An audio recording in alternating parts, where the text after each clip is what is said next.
हमारे भारत में विज्ञान और तकनीकी के क्षेत्र में अनुसंधान को प्रोत्साहित करने के लिए हर साल 11 मई को नेशनल टेक्नोलॉजी डे या राष्ट्रीय प्रौद्योगिकी दिवस मनाया जाता है।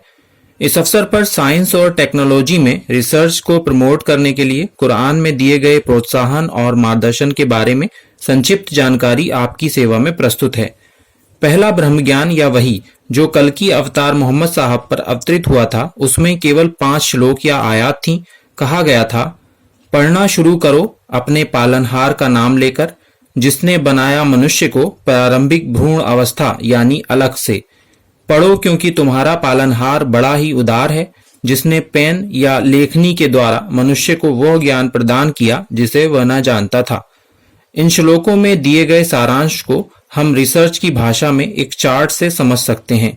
यानी सबसे पहला काम जो अंतिम ईश ग्रंथ कुरान ने बताया है वो है पढ़ना, टू स्टडी, यानी अनुसंधान की दिशा में पहला काम। और उदाहरण के रूप में एज एन एग्जाम्पल मानव भ्रूण विज्ञान ह्यूमन एम्ब्रियोलॉजी के बारे में रिसर्च करने के लिए एक सिनॉप्सिस भी दे दी कि तुम्हारा विकास तुम्हारी माँ के पेट में जिन जिन स्टेजेस से होता है उसमें एक चरण यह आता है कि तुम अलग की तरह होते हो। अलग यानी लोथड़े जैसी चिमटने वाली चीज जो जोंक की तरह चिपकती है। दूसरी बात यह कि अध्ययन करने के लिए 2 बार कहा गया, क्योंकि रिसर्च में सही ज्ञान का महत्व बहुत अधिक है। उसके बाद कहा गया, अब जबकि बार बार चिंतन के परिणाम स्वरूप तुम कोई नोट करने लायक बात या किसी नई खोज तक पहुंच जाओ, तब उसको लिख लो, रिकॉर्ड कर लो।